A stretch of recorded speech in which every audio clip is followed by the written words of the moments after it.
बिस्मिल्लाहिर्रहमानिर्रहीम। अब last time जो आप लोगों ने लेक्चर देखा था, लेक्चर 13, आपने यूनिट कमिटमेंट के प्रॉब्लम को डिस्कस किया था कि आपने यूनिट कमिटमेंट में क्या करना होता है कि आपके पास डिफरेंट यूनिट्स हैं, ठीक है, उसकी आपने कम्बिनेशंस बनानी होती है और कि आपने किस कम्बिनेशन में यूनिट को, जब आप यूनिट को कमिट कर रहे हैं तो उसकी कमिटमेंट की कितनी पॉसिबल कम्बिनेशंस हैं। फिर वो कम्बिनेशंस आप चेक करते हैं कि उसमें से आपको मोस्ट इकोनॉमिकल या मोस्ट कॉस्ट इफेक्टिव कौन सी मिलेगी, ठीक है। तो ये बेसिकली आपके पास यूनिट कमिटमेंट, प्रीवियसली हम इसको डिस्कस कर भी चुके हैं। लेट से आपने एक 3 यूनिट वाला एग्जांपल उठाया था और आपने उसके कुछ कम्बिनेशंस बनाए थे और फिर आपने देखा था हर कम्बिनेशन में जो आपको लीस्ट कॉस्ट वाला कम्बिनेशन था जिसमें आपका एक यूनिट ऑन हो रहा था और वो आपकी डिमांड को फुलफ़िल कर रहा था, तो आपने कहा कि वो मेरे पास मोस्ट फिजिबल सोल्यूशन है, ठीक है।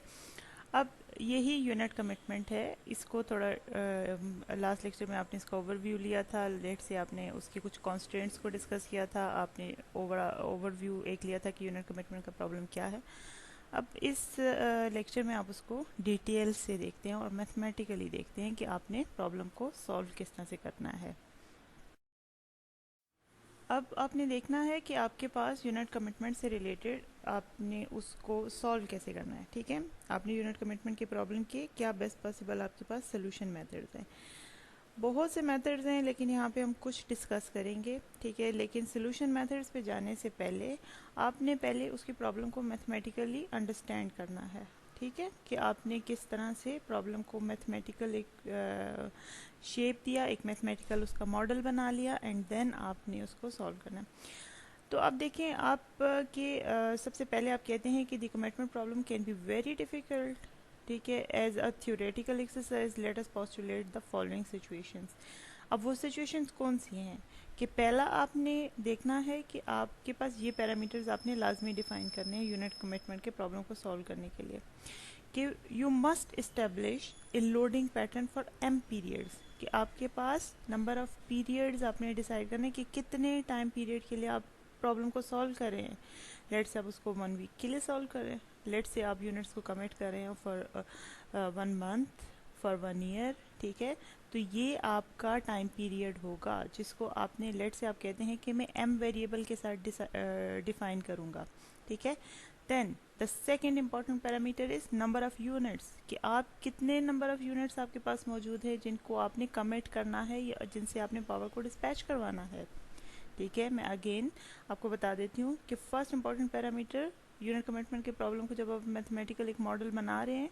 Then the first important parameter is M. M is number of time period, ठीक है, नंबर ऑफ पीरियड्स, कि आप कितने टाइम पीरियड के लिए प्रॉब्लम को सॉल्व कर रहे हैं। Then the number of units, ठीक है, जो कि आप रिप्रेजेंट कर रहे हैं एन के साथ। नेक्स्ट आपके पास आ जाता है वो आपके अब जो आपने एम और एन डिसाइड किया है, एम आपने टाइम पीरियड डिसाइड किया है और एन आपने नंबर ऑफ यूनिट डिसाइड किया। आप इन दोनों को देख के आपने यूनिट कमिटमेंट में कम्बिनेशंस बनानी होती है यूनिट्स की, ठीक है। तो जो आप कम्बिनेशन बना रहे हैं इसमें आप देखेंगे, आप मेक श्योर करेंगे कि ईच इंडिविजुअल यूनिट जो है वो लोड को पावर सप्लाई कर रहा है, ठीक है। इधर वो इंडिविजुअली सप्लाई कर रहे हैं या in the form of combination supply कर रहा है, ठीक है।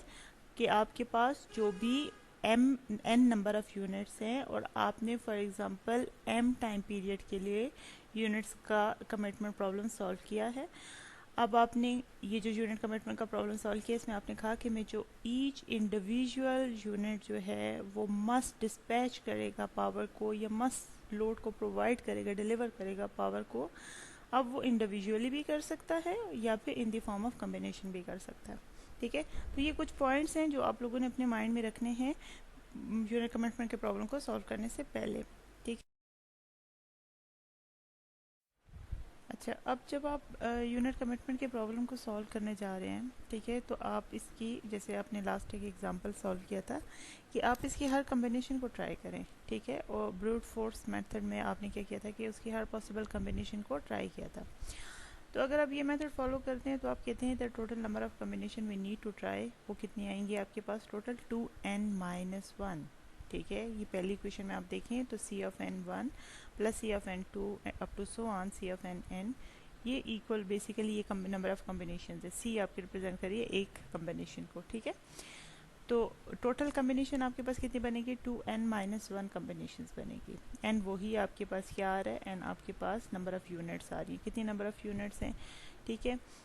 और अगेन मैं फिर बता देती हूँ कि आपके पास सी एक कम्बिनेशन है, Cn1 एक कम्बिनेशन है, Cn12 दूसरी कम्बिनेशन है। लेट्स से आपके पास n यूनिट्स हैं, 5 यूनिट्स हैं, उन 5 यूनिट्स की एक कम्बिनेशन है Cn1, दूसरी कम्बिनेशन है Cn2 एंड सो ऑन। तो टोटल नंबर ऑफ कम्बिनेशन जो हैं वो आपके पास बनेगी 2n-1।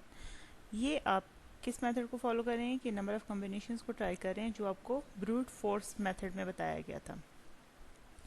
अब देखें आपके पास सी एन जे, आप देखें तो आपके पास क्या बनेगा, जे आपका, आप कहते हैं कि लूपिंग जो आपका वेरिएबल है, ये लूपिंग वेरिएबल बेसिकली आपका टाइम से रिलेटेड है। कि आपने कहा था अभी प्रीवियस स्लाइड में हमने डिस्कस किया कि आपके पास दो इंपॉर्टेंट पैरामीटर्स हैं, एक तो नंबर ऑफ़ यूनिट्स और दूसरा नंबर ऑफ़ टाइम पीरियड्स, ठीक है, कि आप कितने टाइम पीरियड के लिए अपने यूनिट कमिटमेंट के प्रॉब्लम को सॉल्व करें। तो अब वो आपसे कहते हैं अगर सी एन ऑफ जे आप बात करते हैं तो वो बेसिकली आपके पास कम्बिनेशन ऑफ एन यूनिट्स आ जाएगी जो कि आपने जेथ टाइम पे लिया है, ठीक है, जेथ टाइम इंटरवल उसका आपने डिसाइड किया हुआ है। अब सी एन ऑफ जे किसी एक कम्बिनेशन को अगर आप देखें तो वो कम्बिनेशन क्या होगी, that will be N factorial divided by N minus J factorial into J factorial. और फैक्टोरियल आप कैसे कैलकुलेट करते हैं, वो सिंपल आपको पता है, 1 क्रॉस 2 क्रॉस 3 अप टू जे, ठीक है। तो जे से बैकवर्ड जितने भी होंगे उसको आप मल्टीप्लाई करते हैं। देन अगर आप देखें इस प्रॉब्लम में तो आपके पास क्या आ जाएगा कि total number of time period या टोटल नंबर ऑफ इंटरवल्स आपके पास थे एम, ठीक है। तो maximum number of possible combination आपके पास जो बनती हैं वो बनेंगी 2n-1 होल पावर m, कि आपकी इतने टाइम पीरियड है, m टाइम पीरियड है, तो m टाइम पीरियड के लिए आपके पास m कम्बिनेशन बनेंगी जो कि बहुत डिफ़िकल्ट है जिसको सॉल्व करना, ठीक है। अब जो आपने प्रीवियस स्लाइड पे डिस्कस किया कि अगर आपके पास जो C number of combination, C combination था, एन आपके पास नंबर ऑफ यूनिट है और जे आपने कहा टाइम इंटरवल, या उसको आप कैपिटल एम के साथ भी रिप्रेजेंट कर सकते हैं, ठीक है। तो इसी को अगर देखते हैं, अगर आप कम्बिनेशंस वाले मेथड से या ब्रूट फोर्स मेथड से सॉल्व करते हैं तो लेट से एक छोटा सा एग्जांपल उठाते हैं और देखते हैं कि लेट से इसमें आपके पास कितनी पॉसिबल या किस तरह से कम्बिनेशंस बनेगी। लेट से आप कहते हैं कि मेरे पास टेक अ 24 टाइम पीरियड की 24 आवर के लिए आप इसको प्रॉब्लम को सॉल्व कर रहे हैं, ठीक है। देन आप कंसिडर करते हैं सिस्टम में 5 यूनिट्स को, 10 यूनिट्स को, 20 यूनिट्स को एंड 40 यूनिट्स को, ठीक है। मतलब आपके पास टाइम पीरियड क्या है, 24 आवर के लिए आप सॉल्व करेंगे 5 यूनिट की प्रॉब्लम को, 10 यूनिट की प्रॉब्लम को, 20 यूनिट एंड देन 40 यूनिट्स। तो जो अभी ब्रूट फोर्स के अकॉर्डिंग आपके पास जो रिलेशनशिप बनता है जिससे आपने नंबर ऑफ कम्बिनेशन एवेलुएट करनी है, वो क्या बनेगा आपके पास, 2n-1 whole power 24। N again आपका नंबर ऑफ यूनिट होगा और 24 आपका रिप्रेजेंट कर रहा है कि आपने 24 आवर्स के लिए इस प्रॉब्लम को सॉल्व करना है, 1 डे के लिए, ठीक है। तो क्या आपके पास बनेगा, आप देखें तो आपके पास जो सिस्टम बन रहा है, लेट से आप जब सबसे पहला 5 यूनिट वाला सिस्टम उठाते हैं तो आपके पास कम्बिनेशंस बनती हैं इसी रिलेशनशिप में, जस्ट n की वैल्यू डाल दें 5 और इसको सॉल्व करें तो आपके पास आ जाएगा 6.2 10⁻35, ठीक है। अब आप देख सकते हैं कि आपने 5 यूनिट के लिए कितनी नंबर ऑफ कम्बिनेशंस बनानी है, 6.2 10⁻35। इसी तरह से आप 10 यूनिट्स पे चले जाएं तो आपने 1.73 10⁻72, ठीक है। अब से ये यानी आप इसके रेज टू पावर को अगर आप सॉल्व करें तो आप देखें ये बहुत बड़ी अमाउंट बनती है, ठीक है। इसी तरह से 20, अगर आप सिंपल 20 यूनिट्स उठा रहे हैं तो उसके लिए आपके पास 3.12 10⁻144 कम्बिनेशंस बनते हैं। तो इसी तरह 40 पे चले जाएं तो वो टू बिग होगी। तो आप कहते हैं कि अगर मैं ब्रूट फोर्स मेथड को सॉल्व यूज़ करता हूँ यूनिट कमिटमेंट की प्रॉब्लम को सॉल्व करने के लिए तो वो एक बहुत बड़ा आपके पास कंपटीशन बन जाएगा, कैलकुलेशंस आपकी बहुत बड़ी हो जाएंगी, कम्बिनेशंस आपके पास आप कह सकते हैं एक मैसिव कम्बिनेशंस बनना शुरू हो जाएंगे, ठीक है, जिसके अंदर ही आप उस प्रॉब्लम को सॉल्व करना आपके लिए बहुत मुश्किल हो जाएगा, सही। तो आप क्या करते हैं, इस मेथड को प्रैक्टिकली आप पॉसिबल नहीं है कि आप इस तरह से फॉलो करें कि भाई आप 2n-1 raised to power some time intervals के साथ आप उसको सॉल्व करें, ठीक है। तो इसके लिए कुछ और मेथड्स हैं जिनको हमने देखना है कि हम यूनिट कमिटमेंट के प्रॉब्लम को सॉल्व कर सकते हैं। तो आप सिंपली कह सकते हैं कि जो आपके पास ब्रूट फोर्स मेथड है कॉम्बिनेशंस वाला, ठीक है, वो आपके लिए प्रैक्टिकली आपको वो बहुत ज़्यादा कम्प्लेक्सिटी और कैलकुलेशंस की तरफ ले जाता है, तो इसलिए आप उसको अवॉइड करते हैं और आप कुछ और मेथड्स ट्राई करेंगे। अब देखते हैं वो बाकी क्या मेथड है यूनिट कमिटमेंट के प्रॉब्लम को सॉल्व करने वाले। ठीक है, तो अब आप देखिए जो अभी प्रीवियस आपने डिस्कस किया है इसमें आपके पास पहली बात तो ये कि जब आप यूनिट कमिटमेंट के प्रॉब्लम को सॉल्व करने जा रहे हैं तो आपके पास नंबर ऑफ़ कॉन्स्टेंट ऑलरेडी ज़्यादा हो चुके हैं। ठीक है, एक तो आप कह सकते हैं कि इसमें नंबर ऑफ़ कॉन्स्टेंट्स भी ज़्यादा होते हैं, दूसरा अगर आप उसके लोड को मीट करने के लिए नंबर ऑफ़ रिलेशनशिप्स को देखें, जैसे प्रीवियसली आपने डिस्कस किया था कि इसी रिलेशनशिप से 2n-1 raise to power m के साथ, तो आप कहते हैं कि बहुत लार्ज नंबर आपको दे देता है, जिसको आप कहते हैं कि आपके लिए वो बहुत आपको कम्प्लेक्सिटी की तरफ ले जाता है। तो इवन अगर आप देखें तो आपका जो ऑप्टिमाइज यूनिट कमिटमेंट का प्रॉब्लम है ये इटसेल्फ वैसे भी आपकी इसमें आप कहते हैं कि कम्प्लेक्सिटी आती है, इसमें डायमेंशंस बहुत ज़्यादा होती हैं कि आपका सोल्यूशन स्पेस जो होता है वो बहुत ज़्यादा बड़ा होता है। ठीक है, उसमें से आपने क्योंकि इसकी डायमेंशंस बहुत ज़्यादा है, ठीक है, तो आपने उसमें से सोल्यूशन को जो निकालना है तो वो बहुत ज़्यादा आपके लिए ऑलरेडी एक कम्प्लेक्स प्रॉब्लम है। ठीक है, तो देखते हैं इसमें कौन कौन सी टेक्निक ऑलरेडी यूज़ हुई है यूनिट कमिटमेंट के प्रॉब्लम को सॉल्व करने के लिए। फर्स्ट वन है priority list scheme, then dynamic programming and then language relaxation. ठीक है, तो यहाँ पे लैंग्वेज ऑलरेडी अब यूनिट कमिटमेंट में भी इन डिटेल देख चुके हैं, तो यहाँ पे हम प्रायोरिटी लिस्ट स्कीम को देखेंगे और डायनामिक प्रोग्रामिंग को देखेंगे। अब प्रायोरिटी लिस्ट में आप लोग क्या करते हैं, ठीक है, आप लोग सिंपल यूनिट्स की एक प्रायोरिटी लिस्ट बना लेते हैं कि अब लेट से आपकी ने जो एग्जांपल 5B सॉल्व की थी, ठीक है, जिसमें आपने 3 यूनिट सिस्टम था और आपने उसको डिफरेंट कम्बिनेशंस दिए, तो फाइनली जब आप उसकी सोल्यूशन पे पहुंचे थे तो आपने देखा था कि जो आपको एक यूनिट ऑन हो रहा है और वो आपको मिनिमम कॉस्ट दे रहा है, ठीक है, तो आपने कहा था कि ये और मेरे लोड को भी मीट कर रहा है। तो इसी तरह से आपने सिंपल शटडाउन रूल या प्रायोरिटी लिस्ट स्कीम आप ऑब्टेन कर सकते हैं किसी भी यूनिट के लिए, ठीक है, अपने लोड लेवल को देखते हुए। लेकिन वो किस तरह से आप देखेंगे कि आपने simple full load average production cost देखनी है कि आपका जब वो फुल लोड देता है यूनिट, लेट से आपका यूनिट 1 है और वो मैक्सिमम आपको दे सकता है 400 मेगावाट, तो मैक्सिमम यानी फुल लोड देते वक्त आपकी एवरेज प्रोडक्शन कॉस्ट उस पर क्या पड़ेगी। ठीक है, वो फॉर एग्जांपल आप कहते हैं वो मुझे देता है 400 मेगावाट फुल लोड देता है और उस टाइम पे उस पे कॉस्ट बनती है 5.5 रुपीज़ पर मेगावाट आवर। ठीक है, तो ये आपने एक उसकी सिनेरियो डिस्क्राइब कर लिया, आपने एक सेट कर लिया कि फुल लोड के ऊपर इसकी एक यूनिट 1 है, ये यूनिट 2 है, ये कोई भी यूनिट है, उसकी एवरेज प्रोडक्शन कॉस्ट ये पड़ेगी। ठीक है, तो इसके बाद आप डिसाइड करते हैं कि where the full load average production cost is simply the net heat rate at the full load multiply by the fuel cost. ठीक है, तो सिंपली आप इसको इस तरह से डिफाइन कर सकते हैं कि भाई आपके पास जितने नंबर ऑफ़ यूनिट्स हैं, आपने हर यूनिट की क्या देख ली कि उसकी फुल लोड के ऊपर एवरेज प्रोडक्शन कॉस्ट क्या पड़ रही है और आपने इस बेसिस पे एक लिस्ट बना ली। अब जो आप बात करते हैं ना कि फुल लोड की एवरेज प्रोडक्शन कॉस्ट क्या है, वो सिंपली जैसे आप लोग ऑलरेडी इसको कैलकुलेट करते रहे हो कि नेट हीट रेट के साथ आप जब उसकी कॉस्ट को मल्टीप्लाई कर देते हैं, यूनिट कॉस्ट को मल्टीप्लाई कर देते हैं, ठीक है,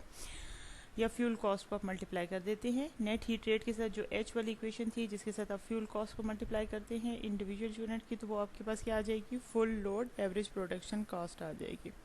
ठीक है, तो वो आपने वंस हर यूनिट की कैलकुलेट कर ली, तो फिर आपने एक प्रायोरिटी लिस्ट बना लेनी है कि भाई यूनिट 1 अपने फुल लोड पे ये एवरेज प्रोडक्शन कॉस्ट देगा, यूनिट 2 अपने फुल लोड के ऊपर ये एवरेज प्रोडक्शन कॉस्ट देगा जो आपने कैलकुलेट की, एंड सो ऑन। ठीक है, आपने इस तरह से एक लिस्ट बना ली, जैसे आप इसके नाम से भी इस एल्गोरिथम के नाम से, इस मेथड के नाम से देखें तो प्रायोरिटी लिस्ट स्कीम है। तो आपने हर यूनिट को उसकी प्रायोरिटी सेट कर दी यहाँ, और वो प्रायोरिटी सेट किस बेसिस पे करनी है, उसकी एवरेज प्रोडक्शन कॉस्ट के ऊपर। और एवरेज प्रोडक्शन कॉस्ट किस तरह से देखनी है कि अपना फुल लोड के ऊपर उसकी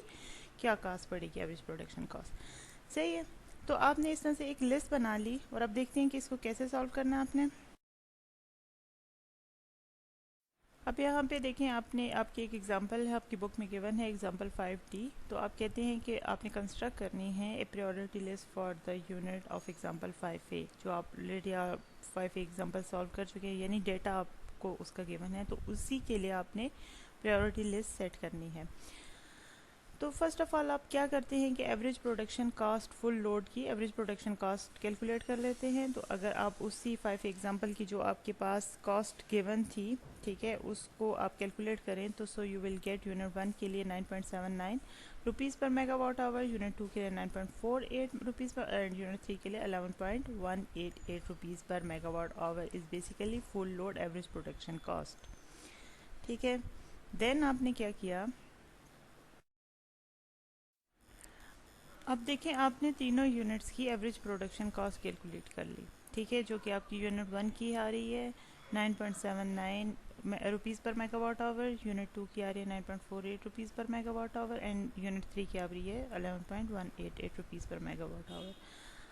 तो अब आपने इसकी एक प्रायोरिटी लिस्ट बना लेनी है। प्रायोरिटी लिस्ट आपने किस तरह से बनानी है कि देखें, मैंने कहा एवरेज प्रोडक्शन कॉस्ट की बेस पे आपने इसकी प्रायोरिटी लिस्ट बनानी है, ठीक है। तो अगर आप देखें तो यूनिट 2 की कॉस्ट सबसे कम आपको पड़ रही है, ठीक है, और यूनिट 2 की जो मिनिमम मैक्सिमम पावर थी वो एग्जांपल 5A में आप देख सकते हैं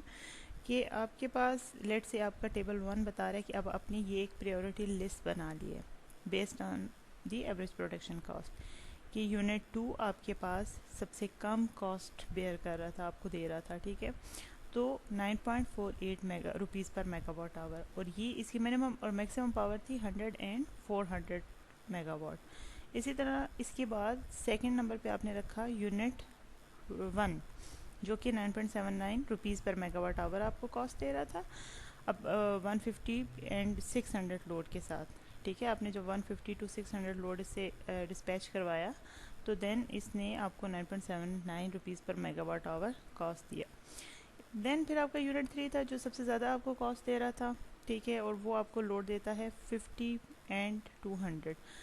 तो आपने कहा कि सबसे, अगर जब मैं लोड फॉर एग्जांपल आपके पास कोई 850 मेगावाट लोड है, या कोई भी लोड है, ठीक है, उसको मीट करने के लिए आपने कहा मैं सबसे पहले प्रायोरिटी पे मेरे पास यूनिट 2 है, मैं यूनिट 2 को ऑन करूँगा क्योंकि उसकी कॉस्ट मुझे कम पड़ रही है और वो मुझे इतनी पावर दे सकता है। लेट से आपने यही जो आपने एग्जांपल लिया, आप कहते हैं 850 मेगावाट लोड था, तो यूनिट 2 को सबसे पहले आपने ऑन किया, लेट से इसने मैक्सिमम 400 मेगावाट आपको दे दिया, लेकिन आपका लोड तो स्टिल सेटिस्फाई नहीं हुआ। तो इसके बाद आपने सेकंड नंबर पे रखा अपनी प्रायोरिटी लिस्ट में यूनिट 1 को। तो 2 के बाद आप ऑन करेंगे यूनिट 1 को, फिर देखेंगे कि इसको ऑन करने के बाद आपका लोड मीट कर रहा है कि नहीं कर रहा। अगर इन दोनों को ऑन करने से लोड मीट कर रहा है तो आपको थर्ड यूनिट को ऑन करने की ज़रूरत ही नहीं है, ठीक है। तो इस तरह से आपने प्रायोरिटी लिस्ट जनरेट कर ली। अब देखें, जो आपने टेबल 1 में ही 3 यूनिट वाला सिस्टम है जिसकी आपने प्रायोरिटी सेट कर दी है कि सबसे पहले मैं यूनिट 2 को ऑन करूँगा, देन यूनिट 1 को, एंड लास्टली आपने कहा मैं यूनिट 3 को ऑन करूँगा।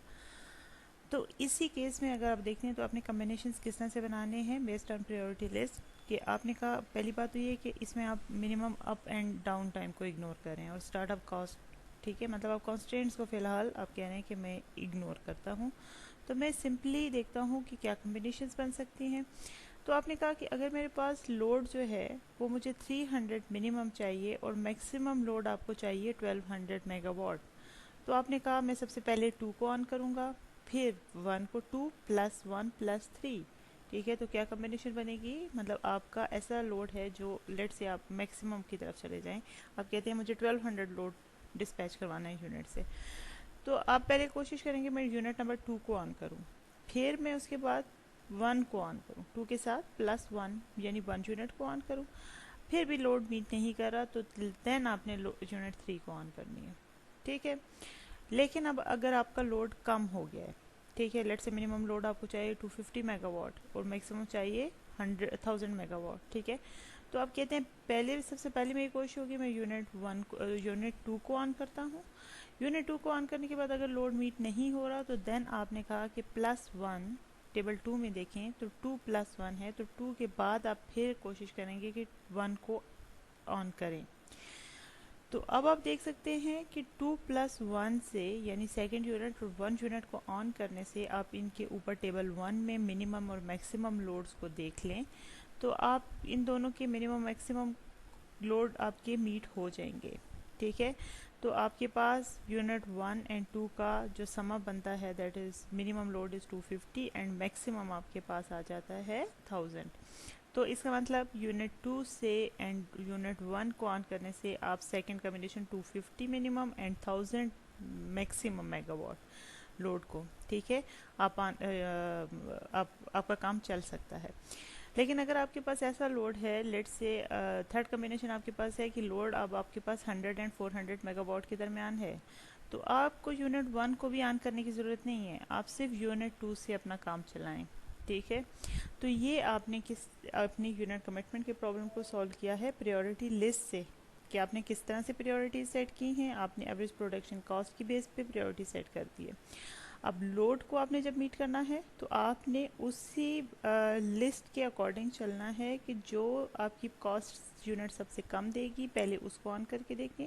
अगर उसके बाद उससे लोड मीट नहीं कर रहा तो देन उसके साथ एक और यूनिट ऐसा ऑन करें जिसकी सेकंड प्रायोरिटी लिस्ट में जो सेकंड नंबर पे है, जिसकी सेकंड नंबर पे आपको कॉस्ट पड़ रही है,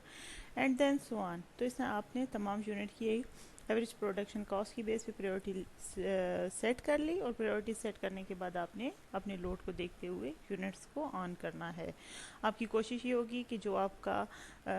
अकॉर्डिंग टू प्रायोरिटी लिस्ट कि जो आपका यूनिट आपको सबसे ज़्यादा कॉस्ट दे रहा है आप कोशिश करते हैं कि आप उसको सबसे आखिर में रखें अपनी लिस्ट में। ठीक है, ताकि आपको वो कॉस्ट कम से कम पड़ सके। अब यहाँ पे आप एक जनरल कंपैरिजन अगर करते हैं, जो ऑलरेडी एक सिंपल सा आपने एग्जांपल सॉल्व किया था, एग्जांपल 5A, जिसमें आपने एक सिंपल शटडाउन रूल बनाया था कि लोड मीट करने के लिए आपने किस यूनिट को कमिट करना है और किस यूनिट को शट डाउन करना है। ठीक है, तो आप देखिए अगर आपको याद होगा तो एग्जांपल जो आप 5B सॉल्व कर चुके थे उसमें आपने कहा था कि फाइनली आपके पास जब 600 मेगावाट पे आप पहुँचे थे तो आपने कहा था कि मैंने सिर्फ यूनिट 1 को ऑन रखना है। यूनिट 1 आपका ऑन रह गया था, सिर्फ एक यूनिट था, ठीक है, जो कि 600 मेगावाट दे रहा था और उसके साथ आपने यूनिट 2 को भी शट डाउन कर दिया था। तो ये आपका एक सिंपल शट डाउन रूल था। लेकिन जब आप इसी प्रॉब्लम को अगर प्रायोरिटी लिस्ट के साथ सॉल्व करते हैं तो आप देखें कि दोनों में क्या डिफरेंस आएगा। कि आपने क्या किया है कि आपने जैसे ही लोड आपका 400 मेगावाट पे पहुंच गया, जो प्रीवियस टेबल है, प्रीवियस सेकंड टेबल है, उसमें आप देखें तो आपने सिर्फ यूनिट 1 को ऑन छोड़ दिया है, सॉरी यूनिट 1 को ड्रॉप कर दिया है और यूनिट 2 को सिर्फ ऑन छोड़ दिया है, क्योंकि यहाँ पे तो आपने अगर प्रोडक्शन कॉस्ट के ऊपर प्रायोरिटी बना ली है। ठीक है, तो आपने क्या किया, वही एग्जाम्पल है जब आप उसको सिंपल शटडाउन, जो 5B एग्जाम्पल है, आप सिंपल शटडाउन रूल से सॉल्व कर रहे थे। तो अगर आप देख भी सकते हैं अपने प्रीवियस लेक्चर में,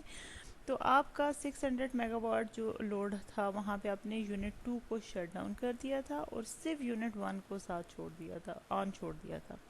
लेकिन उसी प्रॉब्लम को जब आप प्रायोरिटी लिस्ट स्कीम के साथ देखते हैं तो आपने दोनों यूनिट्स 1 और यूनिट 2 को ऑन रखा हुआ है, ठीक है, लेकिन 600 लोड तक। लेकिन जैसे ही 600 से आप नीचे गए 400 मेगावाट पे गए तो आपने यूनिट 1 को भी ड्रॉप कर दिया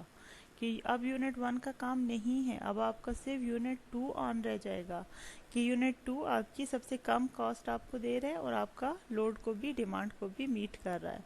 ठीक है, तो दोनों में ये डिफरेंस आ गया कि फर्स्ट वन में आपने एक सिंपल शटडाउन रूल बनाया था कि भाई जैसे ही लोड मीट करता है तो और यूनिट्स को ऑफ कर दो। लेकिन यहाँ पे आपने प्रोडक्शन कॉस्ट की बेसिस पे आपने कहा कि मैंने प्रायोरिटी सेट की हुई है। तो यहाँ पे देखें वही एग्जांपल है, तो आपने 600 तक यूनिट 1 यूनिट 2 दोनों को ऑन रखा हुआ था। प्रीवियस टेबल 2 को आप, प्रीवियस स्लाइड पे टेबल 2 को आप देख सकते हैं। लेकिन जैसे ही लोड आपका 400 मेगावाट को टच कर गया तो आपने यूनिट 1 को भी ऑफ कर दिया, ड्रॉप कर दिया, सिर्फ यूनिट 2 को ऑन कर दिया कि यूनिट 2 प्रायोरिटी लिस्ट की वजह से ऑन रह जाएगा और वो मीट कर सकता है आपकी डिमांड को। ठीक है, अब यहाँ पे आप देखें तो आपने कहा कि जो प्रायोरिटी लिस्ट स्कीम है, ठीक है, जिसमें आपने सिंपल शटडाउन एल्गोरिदम जो आपका है वो कुछ आप कह सकते हैं कि स्टेप्स को फॉलो करेगा। और वो स्टेप्स क्या होंगे, और यही सारे पॉइंट्स हैं जो अभी हम डिस्कस करके यहाँ पे आ चुके हैं। तो इसको अगर जनरली आप गो थ्रू करते हैं तो वो कहते हैं कि एट ईच आवर, जब आपका when the load is dropping, determine whether the dropping the next unit on the priority list will leave sufficient generation to supply the load plus spinning reserve requirement. ठीक है, आपने simply ये देखना है हर our पे, जैसे आपने जो इंस्टेंट ऑफ टाइम आपने डिसाइड किया हुआ है, लेट से आपने 1 आवर डिसाइड किया हुआ, तो आपने हर आवर पे देखना है कि आपका लोड ड्रॉप हुआ। ठीक है, तो उसके अकॉर्डिंग आपने चेक करना है कि मैंने किस यूनिट को ड्रॉप करना है अपनी प्रायोरिटी लिस्ट में से। ठीक है, और उस यूनिट को ड्रॉप करने से आपके पास सफिशेंट आप जनरेशन है जो कि लोड को मीट कर रही है, प्लस आपके पास रिजर्व स्पिनिंग रिजर्व मौजूद हैं कि इन जो आपने यूनिट्स आन छोड़ी हुई, रिजर्व्स क्या होंगे कि आपने जो यूनिट्स आन छोड़ी हुई हैं इनमें से अगर कोई भी किसी में फॉल्ट आ जाता है, कोई भी शटडाउन हो जाती है, ठीक है, किसी फॉल्ट की वजह से, तो आप किसी और यूनिट को ऑन कर सकें। ठीक है, तो आप क्या करते हो, आप हर इंस्टेंट ऑफ टाइम पे सिंपली देखते हैं कि आपके पास जो लोड, लेट से लोड ड्रॉप हुआ, लोड ड्रॉप होने के बाद आपने देखा कि अब मैंने अपनी प्रायोरिटी लिस्ट में से किस यूनिट को शट डाउन करना है, और उस यूनिट को शट डाउन करने के बाद आपने चेक, अब यहाँ पे आप देखें तो आपने कहा कि जो प्रायोरिटी लिस्ट की रखना है कि भाई क्या मैं जनरेशन, मेरे पास इतनी जनरेशन मौजूद है कि जो लोड को मीट कर रही है, प्लस मेरे पास स्पिनिंग रिजर्व्स मौजूद हैं कि नहीं। ठीक है, इफ़ नॉट देन आप इस प्रोसेस को, ज़ाहिर है ये स्टेप 1 में ही आप इसको जब तक सेटिस्फाई नहीं करेंगे तो आप इसी में रहेंगे, और जब आप स्टेप 1 से कंप्लीट कर जाते हैं, इस रिक्वायरमेंट को फुलफ़िल कर जाते हैं, तो देन आप you will move on the step 2। अब इसके बाद देखें आपने क्या करना है कि आप कह रहे हैं कि मैंने नंबर ऑफ, फॉर एग्जांपल आपने कहा प्रायोरिटी लिस्ट पे यूनिट, लेट से जो आपका टेबल था उसी के अकॉर्डिंग देख लेते हैं कि लास्टली आपने यूनिट 2 को ऑन छोड़ा और यूनिट 1 को भी शट डाउन कर दिया। अब यूनिट 1 को ऑफ किया, ठीक है, या उसको भी उससे लोड आप नहीं ले रहे, तो अब इस यूनिट के लिए आप क्या डिसाइड करेंगे, जिसको आप ऑफ करें या शट डाउन करें, तो इसके लिए आपने क्या डिसाइड करना है, वो आपका स्टेप 2 आपको बताता है कि आपने, देखिए, आपने अपनी कॉस्ट को बचाना है। ठीक है, आपको कम से कम सिस्टम में कॉस्ट पड़े, तो आप कहते हैं कि मैं सबसे पहले तो वो नंबर ऑफ़ आवर्स कैलकुलेट कर लूँगा कि मुझे जब दोबारा ये यूनिट चाहिए, लेट से आपने आवर शाम के, आप कहते हैं कि मैंने 4 बजे इस यूनिट को ऑफ कर दिया, ठीक है, और अगेन मुझे ये चाहिए रात के 8 बजे, ठीक है, यही यूनिट, ठीक है, तो आपने इसका नंबर ऑफ़ आवर्स कैलकुलेट कर लिया कि मुझे अगेन ये किस टाइमिंग में चाहिए। ठीक है, क्योंकि देखिए लेट से जो आपने स्टार्टअप कॉस्ट में बात की थी इसकी कॉन्स्ट्रेंट की, तो वहाँ पे आपने ये चीज़ डिस्कस की थी कि आपके पास कॉस्ट की जो कॉस्ट है, आपके पास कॉन्स्ट्रेंट वो 2 टाइप का हो सकता है। आप ये देखें कि आपको स्टार्टअप कॉस्ट में आपको कूलिंग कॉस्ट थी और बैंकिंग कॉस्ट थी, तो आपको कौन सी कॉस्ट ज़्यादा अफेक्टिव पड़ती है।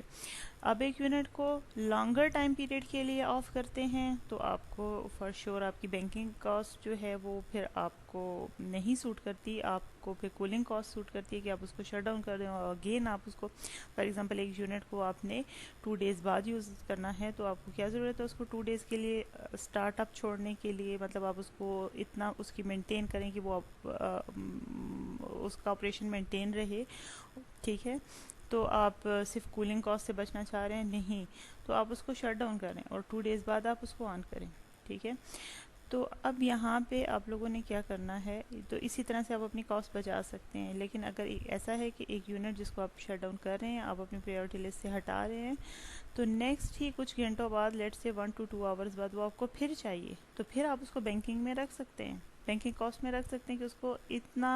ऑन रखें कि आप उसको फिर बजाय उसको कूल डाउन करें और फिर ऑन करें, उससे बेहतर है कि आप उसको बैंकिंग में रखें। ठीक है, तो जस्ट वो इसी चीज़ की तरफ आपको लेके जाना चाह रहा है। वो कहते हैं कि सबसे पहले अब आपने पहले स्टेप के बाद आप स्टेप 2 पे जब आते हैं तो आप डिटरमाइन कर लें कि नंबर ऑफ़ आवर्स कि आपने जब ये यूनिट दोबारा यूज़ करनी है,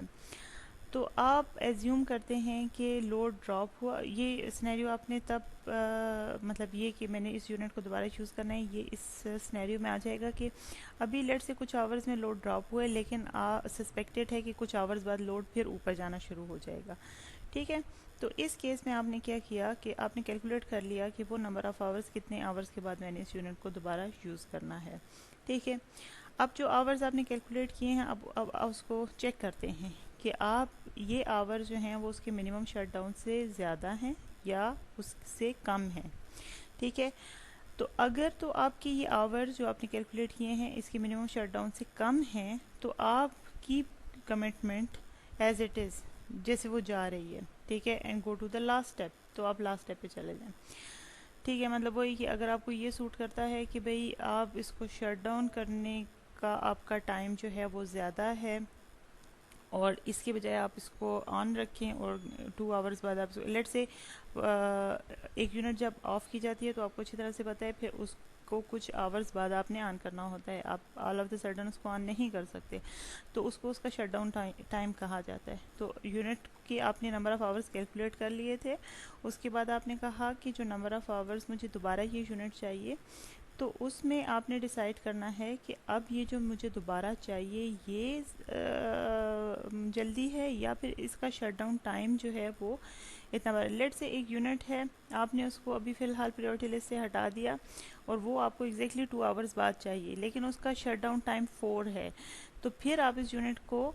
शट डाउन ऑफ नहीं कर सकते, फिर आपने इसको एज इट इज़ ऑन रखना है और अपने लास्ट स्टेप पे नेक्स्ट स्टेप पे चले जाना है। ठीक है, और अगर ऐसा नहीं है आपका शटडाउन टाइम की मतलब आप कहते हैं कि मेरे पास शटडाउन टाइम जो है वो कम है, ठीक है, तो फिर आप इस यूनिट आपके पास यानी मार्जिन ज़्यादा है, लेट से आपने ये यूनिट नेक्स्ट डे यूज़ करनी है या 24 आवर्स बाद यूज़ करनी है, तो फिर आप इसको कह सकते हैं कि फिर मेरे पास पॉसिबिलिटी है कि मैं इसको शट डाउन कर सकूँ। देन आप 4th स्टेप पे आ जाएं तो आप क्या करते हैं कि आपने दोनों का कॉस्ट कैलकुलेट कर लिया। ठीक है, the first is the sum of the hourly production cost for the next hour h hours with the unit, and then recalculate the same sum of the unit down and add it in the startup cost for either cooling unit or banking it। ठीक है, मतलब इस step में आप next when जो आपको which one will be less expensive if there is sufficient saving from shutting down the unit it should be shut down, otherwise keep it on. ठीक है, यानी स्टेप 4 में आपने सिंपली ये कॉस्ट कैलकुलेट करनी है दोनों सिनेरियोज की कि भाई मुझे इसको शट डाउन करने से कॉस्ट मैं बचा रहा हूँ या मैं इसको बैंकिंग में रखूँगा तो मैं इसको मुझे कॉस्ट ज़्यादा पड़ेगी। तो ये सिंपली मैं बार बार बता रही हूँ कि ये इसी चीज़ पे डिपेंड करता है कि अगर आपने कितने नंबर ऑफ़ आवर्स के बाद यूनिट को यूज़ करना है। अगर आपने फ्रीक्वेंटली यूनिट को यूज़ करना है तो आप क्या करेंगे, आपको ज़रूरत नहीं है कि आप उसको कंप्लीट शट डाउन करें, फिर उसके बाद आप उसको जब दोबारा स्टार्ट लेते हैं तो कूलिंग से आप उसको स्टार्ट लें। तो उससे बेहतर ये है एक तो आप ये कॉस्ट कैलकुलेट कर लेते हो, दूसरी आप किस तरह की कॉस्ट कैलकुलेट करते हैं कि भाई अगर मुझे यूनिट फ्रीक्वेंटली 2 आवर्स बाद चाहिए तो मैं 2 आवर्स अगर इसको ऑन छोड़ता हूँ कि इसको इतना रखता हूँ कि ये ऑपरेट कर सके, ऑन रह सके, तो वो मुझे बैंकिंग कॉस्ट इसकी क्या पड़ती है। तो ये दोनों टाइप की बैंकिंग एंड कूलिंग दोनों कॉस्ट आप कैलकुलेट करते हैं और जिसमें आपको कम खर्च बाला नशी वाली बात आ जाती है कि जिसमें आपका ख़र्चा कम आएगा, जिसमें आपको जो कॉस्ट कम पड़ रही है तो आप उसी को यूज़ करेंगे। ठीक है, उसी सिनेरियो को आप यूज़ करेंगे। देन 5th में आप क्या करते हैं कि repeat this entire procedure for the next unit. ठीक है, इसी तरह नेक्स्ट यूनिट फिर उठाते हैं और ये सारा प्रोसीजर उसके लिए भी कैलकुलेट करते हैं on the priority list. If it is also dropped go to the next and so forth. इसी तरह से मतलब आप रिपीट करते रहते हैं अपने इस एल्गोरिदम को। तो सिंपली आपने कहा कि मैं प्रायोरिटी लिस्ट में क्या करूँगा, उसकी एवरेज प्रोडक्शन कॉस्ट की बेसिस पे आपने उसकी प्रायोरिटी सेट कर देनी है एंड देन आप एवरेज प्रोडक्शन कॉस्ट की बेस पे जब प्रायोरिटीज सेट कर देते हैं तो फिर आपने जब यूनिट लोड कम हो रहा है, ड्रॉप हो रहा है, तो आपने यूनिट्स को शट डाउन करना है। अब जो यूनिट शट डाउन करें तो ये बाकी 2 to 5 स्टेप आपने उसके ऊपर बेस किए हुए हैं कि अब वो यूनिट को मैं जब बंद कर रहा हूँ या प्रायोरिटी लिस्ट से रिमूव कर रहा हूँ तो उसमें मुझे क्या चीज़ ज़्यादा सूटेबल लगेगी, बैंकिंग या कूलिंग। ठीक है, तो आपने वो डिसाइड कर लें, दोनों की कॉस्ट कैलकुलेट करनी है। तो जो मिनिमम कॉस्ट आपको पड़ेगी, लेट्स से आपको बैंकिंग की कॉस्ट कम पड़ रही है तो आप बैंकिंग में रहें, आपको कूलिंग की कॉस्ट कम पड़ रही है तो आप कूलिंग में रहें। अब ये कैसे डिसाइड होगा कि आप बैंकिंग में हैं या कूलिंग में हैं? वो सिंपली आप किस तरह से कर सकते हैं कि आपके पास आपने ये देखना है कि इस यूनिट को मैंने नेक्स्ट कितने टाइम के बाद, कितने आवर्स के बाद यूज़ करना है। ठीक है, तो ये आपका था प्रायोरिटी लिस्ट से आपने यूनिट कमिटमेंट को सॉल्व किया।